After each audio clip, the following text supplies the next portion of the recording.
شاہی تم کو رضا مسلم، جس سمت آ گئے ہو سکے بٹھا دیے۔ سبحان اللہ۔ برادران اسلام، آئیے ہم اور آپ سب سے پہلے امام الانبیاء، خدا کے حبیب یعنی رسول کائنات صلی اللہ علیہ وسلم کی بارگاہ میں نہایت ہی ادب و احترام کے ساتھ درود پاک کا نذرانہ پیش کریں۔ پڑھیں اللہم صلی علی سیدنا و مولانا محمد طب القلوب و دوائها و عافیة الابدان و شفائها و نور الابصار و اسرارها، صلوا علیہ الصلوۃ والسلام علیہ حبیبی یا رسول اللہ صلی اللہ علیہ وسلم۔ مل نہیں سکتا خدا، مل نہیں سکتا خدا ان کا وسیلہ چھوڑ کر، مل نہیں سکتا خدا ان کا وسیلہ چھوڑ کر، غیر ممکن ہے کہ چڑھیے چھت پر سینہ چھوڑ کر۔ اے ہے سبحان اللہ۔ عزیزان گرامی وقار، رب تعالیٰ قرآن مقدس کے اندر ارشاد فرماتا ہے یا ایھا الذین آمنوا، یعنی اے ایمان والو، اتقوا اللہ، اللہ سے ڈرو۔ اے ایمان والو، اللہ سے ڈرو۔ پھر وابتغوا، وابتغوا، تلاش کرو، تلاش، وابتغوا، تلاش کرو کیا؟ الیہ الوسیلہ، اللہ کی جانب وسیلہ، یعنی اے ایمان والو، اللہ سے ڈرو اور اس کی بارگاہ تک پہنچنے کے لیے تم وسیلہ ڈھونڈو، وسیلہ تلاش کرو۔ یعنی اگر تمہیں رب تک پہنچنا ہے تو آپ کو کسی ایسے شخص کو ڈھونڈنا ہوگا، کسی ایسی شخصیت کو ڈھونڈنا ہوگا، کسی ایسے فرد کو ڈھونڈنا ہوگا، کسی ایسی ہستی کو ڈھونڈنا ہوگا جو آپ کو رب تک پہنچا سکے۔ کوئی کلکٹر ہو، پی ایم ہو، سی ایم ہو، یا کوئی کسی بھی عہدے پہ ہو، اگر ان سے ملنا ہے تو پہلے ان کا خاص ڈھونڈنا ہوگا۔ سی ایم سے ملنا ہوگا تو سی ایم کا خاص، پی ایم سے ملنا ہے تو پی ایم کا خاص، کسی خطیب سے ملنا ہوگا تو خطیب کا خاص، اور اگر کسی پیر سے ملنا ہوگا تو اس کا مرید ڈھونڈنا ہوگا جو ڈائریکٹ تمہیں پیر تک پہنچا دے۔ پھر اگر ڈائریکٹ تم پیر تک پہنچنا چاہو گے تو پیر تک نہیں مل سکتے۔ پیر یہاں بیٹھے ہوئے، خادم یہاں کھڑے ہوئے، آپ آؤ گے، مریدین لوگ کہیں گے کہاں کہ پیر سے ملنا ہے، بولے پہلے ہم سے ملنا۔ سی ایم کے پاس پہنچو گے تو اس کے پاس بھی کئی لوگ ملیں گے، پی ایم کے پاس بھی پہنچو گے تو کئی لوگ ملیں گے۔ اسی طریقے سے جب اللہ تک پہنچنا ہوگا تو اللہ کے نیک بندوں کو تلاش کرنا ہوگا۔ رب کی بارگاہ تک پہنچنا ہے تو کسی ایسی شخصیت کو ڈھونڈنا ہوگا جو ہمیں ڈائریکٹ رب تک پہنچا سکے۔ اسی لیے تو شیخ الاسلام نے کہا تھا کہ مل نہیں سکتا خدا ان کا وسیلہ چھوڑ کر، ارے غیر ممکن ہے کہ چھڑیے چپل سینہ چھوڑ کر۔ جس طریقے سے بغیر سینے کے چھت نہیں مل سکتی، اسی طریقے سے بغیر وسیلے کے رب نہیں مل سکتا۔ عزیزان گرامی وقار، عالم کی دو قسمیں جو تمہید پیش کرنا جا رہا ہوں، اسے سماعت کر لیجیے گا، غور سے اس کو سمجھ لیجیے، پورا تقریر کا مضمون سمجھ میں آ جائے گا۔ عالم کی دو قسمیں ہیں، دو، ایک عالم امر، دوسرا عالم خلق۔ عالم امر اسے کہیں گے کہ رب کن فرمائے چیز ہو جائے، رب کن فرمائے چیز ہو جائے، یعنی اللہ کہے ہو جا، وہ فوراً چیز ہو جائے۔ عالم کی دو قسمیں، ایک عالم امر، دوسرا عالم خلق۔ عالم امر کیسے کہیں گے؟ رب کن فرمائے چیز ہو جائے، نہ سبب، نہ وسیلہ، نہ ذریعہ، الغرض ان چیز کا وجود محتاج وسائل نہیں، بلکہ رب تعالیٰ نے کل کہا وہ چیز ہو گئی، تو کل کہہ دینے سے جن چیز کا وجود ہو جائے وہ عالم امر کی چیز ہے۔ عالم امر میں جو کچھ بھی پیدا ہوا کا بھی خالق خدا ہی ہے، اور عالم خلق میں بھی جو کچھ بھی پیدا ہوا یا جو کچھ ہوگا اس کا خالق بھی خدا ہی ہے۔ مگر فرق اتنا ہے کہ عالم امر میں کن کہہ دیا، روح ہو گئی، مگر خود روح والے کو یعنی جس کو روح والا بنانا ہے اللہ تعالیٰ نے کن کہہ کے پیدا نہیں کیا، کن کہہ کے پیدا نہیں کیا۔ کیا مطلب؟ اس تمہید کا مطلب لمبی تمہید ہے، لیکن شارٹ کٹ میں آپ کو جو 2 جملے بتا دوں پوری تمہید سمجھ میں آ جائے گی۔ آدم کی روح پیدا تھی تو کیا کرنا نے کن ہو جا، روح ہو گئی، لیکن جب مجسمہ تیار کیا آدم کا تو کہا رب نے کن ہو جا، نہیں، روح تو یہ کہا کہ کن ہو جا، تیار ہو گئی، لیکن جب اس روح کو جس جسم میں ڈالنا تھا تب رب نے یہ نہیں کہا کہ تیار ہو جا۔ پھر کیا کہا؟ پھر سماپت کریں کیا کہا؟ پھر کہا تھا اے فرشتو آگ لاؤ، فرشتو آگ لاؤ، فرشتو پانی لاؤ، فرشتو پانی لاؤ، فرشتو آگ لاؤ، فرشتو ہوا لاؤ۔ بولے رب پھر بولے بوندو، آگ، پانی، ہوا، ان تمام چیزوں کو بوندو اور بوند کر مجسمہ تیار کرو۔ کس کا؟ آدم کا۔ اس کا آدم، کون آدم؟ جو سب سے پہلے نبی، سب سے پہلے نبی، وہ آدم کا مجسمہ۔ اب آپ فیصلہ خود کر لو، پوری تقریر سمجھ میں آ جائے گی۔ کیا ہمارا رب اس چیز پر قادر نہیں تھا کہ آدم علیہ السلام کا مجسمہ کن کہہ دیتا؟ نہیں ہوتا؟ نہیں بھئی اللہ کہتا ہو جا تو مجسمہ تیار ہو جاتا۔ پھر رب نے یہ کیوں نہیں کہا کہ مجسمہ تیار ہو جا؟ پھر اس کو کیا حکم دیا تھا کہ آگ لاؤ، پانی لاؤ، مٹی لاؤ، ہوا لاؤ؟ تاکہ اس لیے کہا تھا تاکہ لوگ وسیلے کی اہمیت کو اچھی طریقے سے سمجھ جائیں کہ بغیر وسیلے کے کوئی چیز نہیں۔ ارے بغیر وسیلے کے تو انسان نہیں، بغیر وسیلے کے تو انسان کا پیدا ہونا ممکن ہی نہیں، بغیر وسیلے کے تو ہمارے رب میں مسجد میں آنا ہی ممکن ہی نہیں۔ ہر چیز کے لیے وسیلہ، اسی لیے قرآن کہتا ہے وہ بتاؤ ڈھونڈو کیا الہی وسیلہ، اپنے رب کی جانب وسیلہ، اپنے اللہ کی طرف وسیلہ۔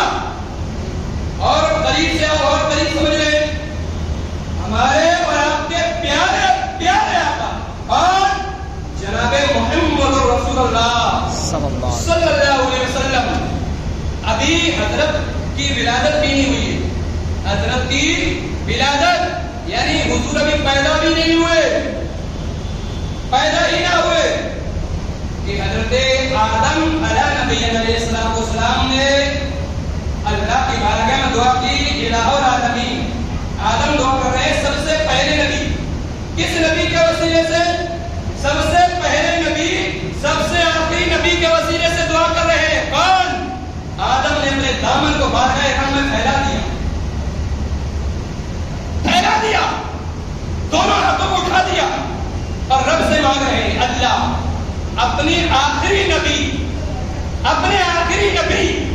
رسول کائنات صلی اللہ علیہ وسلم کے طفیل سے، ان کے ذریعے سے، ان کے وسیلے سے اللہ میری خطا معاف فرما دے، اللہ مجھے بخش دے۔ اور بھائی آدم علیہ السلام ہے جو کہہ رہے ہیں اللہ اپنے نبی کے صدقے سے وقت بخش دے۔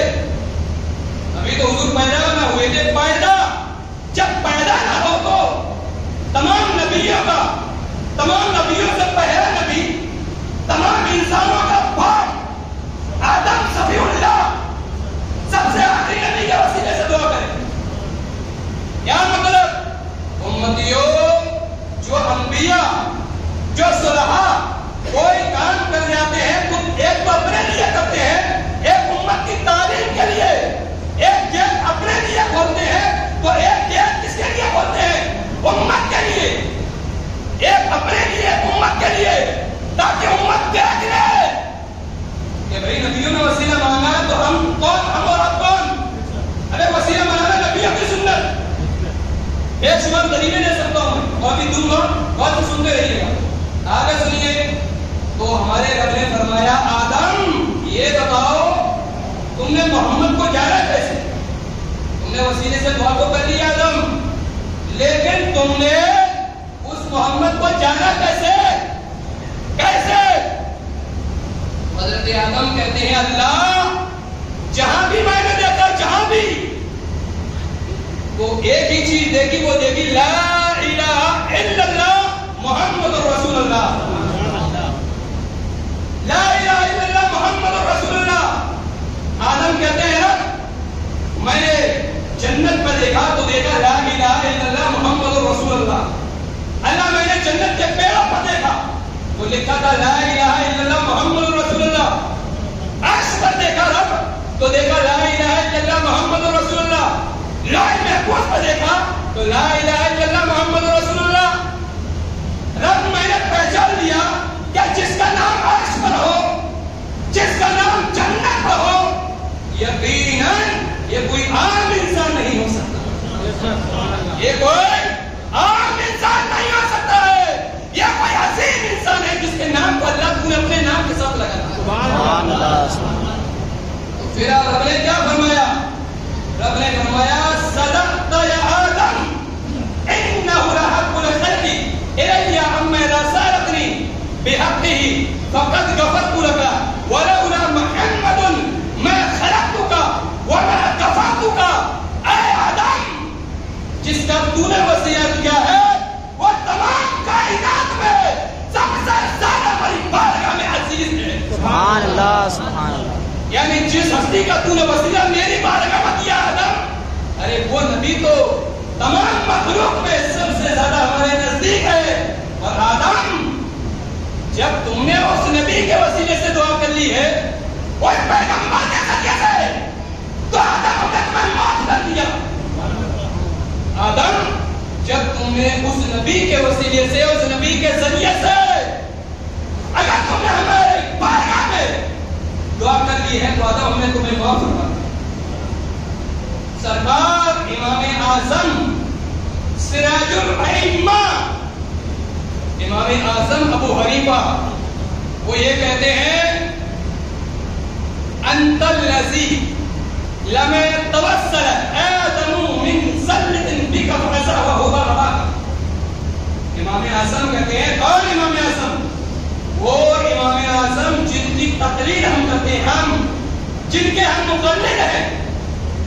فقہ حنفی جس شخصیت کے ہم مقلد ہیں, جن کی تقلید کرتے ہیں, وہ امام اعظم وہ یہ کہتے ہیں انت الذی لم توسل آدم من سلط بک فعصاه برباک, کہ اے اللہ کے رسول آپ کی شان تو وہ ہے کہ آدم نے اپنی مغفرت کا وسیلہ اور ذریعہ آدم نے آپ کو بنایا. یعنی آدم نے رب کی بارگاہ میں آپ کا وسیلہ دیا تھا. پھر سرکار امام اعظم فرماتے ہیں وَبِكَ الْخَلِيلِ فَأَدَتْ نَارَهُ فَأَدَتْ وَقَدَتْ حَمَدَتْ فِي نُورِ بَهَاكَ.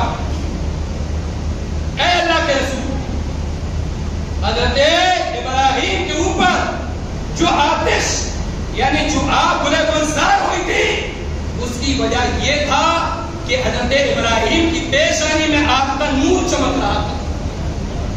ارے جس کی پیشانی میں ہمارے اور آپ کا آقا کا نور چمکے تو آپ کی کہاں ہمت ہے کہ اس نور کو نقصان پہنچا سکے. پھر امام اعظم کہتے ہیں وَدَرَاكَ أَيُّبْ لِدُرِّ مَسَّهِ فَأُرْسِلُ عَلَىٰ الرُّوحِينَ دَرَاكَ. یعنی اے اللہ کے نبی, حضرت ایوب پر جب پریشانی آئی تھی تو ایوب نے اللہ کی بارگاہ میں آپ کو اپنا وسیلہ بنایا. پھر سرکار امام اعظم کہتے ہیں وَقَضَىٰ مُوسَىٰ لَمْ يَزَلْ مُتَوَسِّلًا بِكَ فِي الْقِيَامَةِ يَحْتَمِلُ بِأَمْرِكَ. یعنی اے اللہ کے رسول حضرت موسیٰ بھی ہمیشہ آپ کو اپنا وسیلہ اللہ کی بارگاہ میں مانگتے رہے. اندازہ کرو, ابھی اور بھی چیزیں بتا رہا ہوں آپ کو.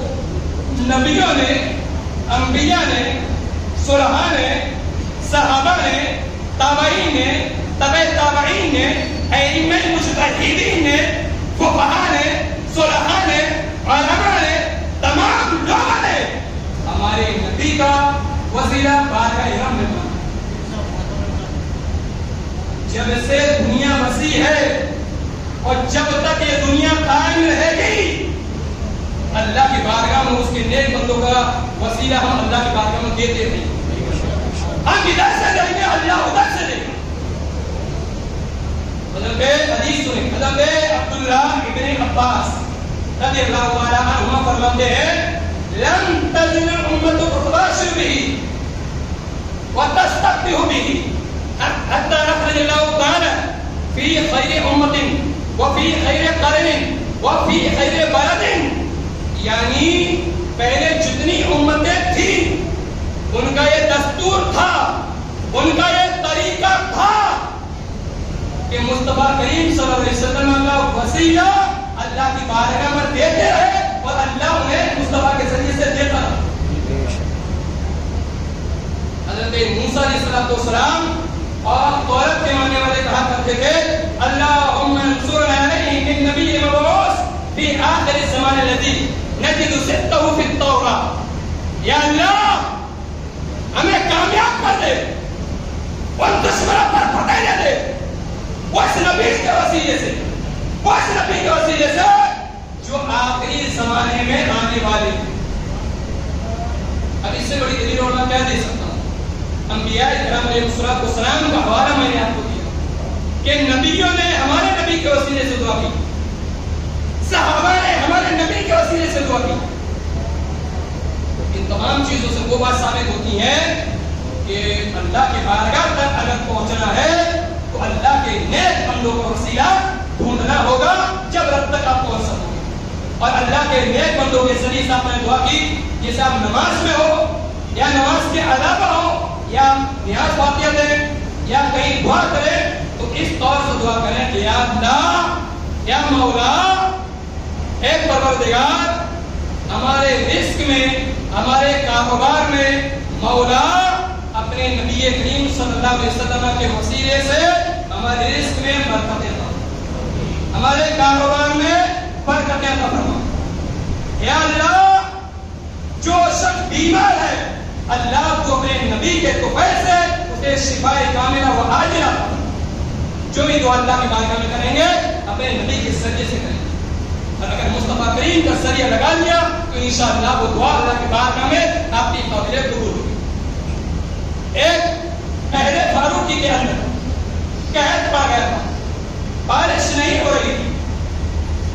جب بارش نہیں ہو رہی تھی صحابی رسول حضرت بلال ابن حارث رضی اللہ تعالیٰ عنہ رسول پاک کی بارگاہ میں آئے، کہا یا رسول اللہ بارش نہیں ہو رہی ہے، دعا فرمائے کہ بارش ہو جائے۔ اب آپ یہ بتائیں صحابی ہیں حضرت بلال ابن حارث، کون ہے صحابی؟ کیا حضرت بلال خود دعا نہیں کر سکتے تھے؟ کیا حضرت بلال ابن حارث اللہ کو نہیں پہچانتے تھے؟ پھر رسول اللہ کے پاس کیوں آئے؟ ابھی بھائی اللہ کے سے دعا کر لیتے تو اللہ تو دعا قبول فرما لیتا۔ صحابی تھے، کوئی عام انسان نہیں تھے، صحابی، وہ دعا کرتے تھے اللہ بارش دے دے، لیکن انہوں نے کیا کہا؟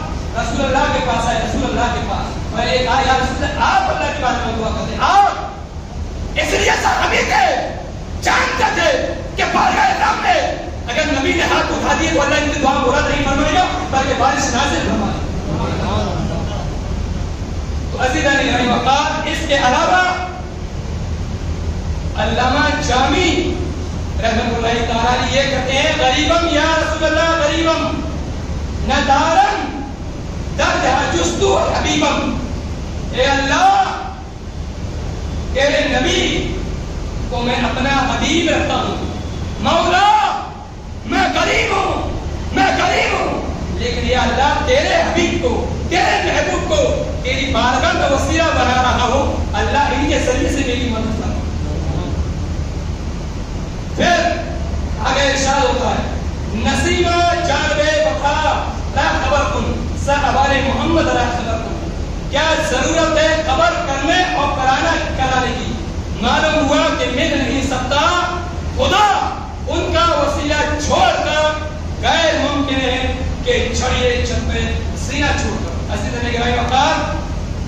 مختصر تھا، وقت پورا ہو چکا ہے. انشاءاللہ پھر کبھی جلسہ ہوا تو انشاءاللہ بیان کریں گے. اللہ کی بارگاہ میں دعا ہے کہ اللہ تعالیٰ ہمیں ان باتوں پر عمل کرنے کی توفیق عطا فرمائے. 3 منٹ ہے بھائی، 3 منٹ ہے تو کچھ اور سن لیں. ایک تو حدیث اور سن لیں آپ. اس کے علاوہ عہد فاروقی کے اندر ایک زبردست قحط پڑا تھا، بہت بڑا قحط. فصلیں تباہ ہو گئی، لوگ مرتے ہوئے جا رہے تھے، علاج نہیں تھا. حضرت عائشہ صدیقہ رضی اللہ تعالیٰ عنہا کی بارگاہ میں لوگ آئے. کون؟ صحابہ کی جماعت، صحابہ کی جماعت. اب آپ یہ بتائیں حضرت عائشہ کے پاس کیوں آئی؟ رسول اللہ صلی اللہ علیہ وسلم دنیا سے جا چکے تھے، ہمارے اور آپ کے آقا صلی اللہ علیہ وسلم کا اس دنیا سے انتقال ہو چکا. پھر لوگ عائشہ صدیقہ کے پاس کیوں آئے؟ ان لوگوں نے یہ کہا کہ لوگ، اے عائشہ صدیقہ، لوگ پریشان ہیں، قحط کا زمانہ ہے، آپ کوئی ایسا طریقہ بتائیں کہ جس سے بارش ہو جائے. حضرت عائشہ ایک زبردست فقیہ تھی، ایک بڑی محدث تھی، بہت بڑی عالمہ تھی، لیکن دعا تو صحابہ خود بھی کر سکتے تھے. اگر رسول ہوتے تو سمجھ میں آ رہا اب تو عائشہ صدیقہ ہے، لیکن پھر بھی لوگ آئے کہ آپ کچھ طریقہ ایسا بتا دیں کہ جس سے بارش ہو جائے. حضرت عائشہ صدیقہ رضی اللہ تعالیٰ عنہا نے یہ کہا کہ آپ رسول اللہ کا جو مزار ہے، پیغمبر اسلام کا جو مزار ہے، اس کے بیچ میں ایک سوراخ کر دو. سوراخ، اس کے بیچ میں ایک سوراخ کر دیجیے کہ آسمان اور اس مزار کے درمیان کوئی چیز حائل نہ ہو. صحابہ نے ایسا کیا، اور جب ایسا صحابہ نے کیا ہے، خوب چھوٹ کر بارش ہوئی، خوب بارش. اور سارے صحابہ کرام نے اس طریقے کو جائز کہا، اس طریقے کو سبوں نے خاموشی کی اجماع جو مہر لگا دی. اجماع ثبوتی تھا لیکن سچ تھا. یعنی اس سے ہمیں کیا سمجھا؟ اس سے بھی ہم نے وسیلے کی اہمیت کو بخوبی سمجھا، کیونکہ قرآن کے اندر اللہ نے جو لفظ استعمال فرمایا ہوا ہے، یا ایھا الذین آمنوا، یہ نہیں کہا کہ اتقوا اللہ، اللہ سے ڈرو، یا یہ کہو کہ وہ بتاؤ تلاش کرو الیہ وسیلہ، اللہ کی جانب وسیلہ. لیکن کسے کہا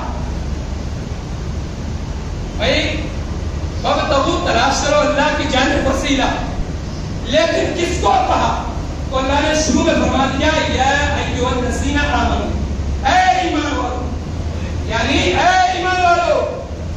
جو ایمان والے ہیں وہی وسیلہ ڈھونڈے، جو ایمان والے ہیں وہی وسیلہ ڈھونڈے. یا ایھا الذین آمنوا، اے ایمان والو، وابتغوا، تلاش کرو الیہ وسیلہ، اللہ کی جانب وسیلہ. اللہ کے بارے میں دعا ہے ان باتوں پہ ہمیں عمل کرنے کی توفیق عطا فرمائے. جو لوگ سنت نہیں پڑھے وہ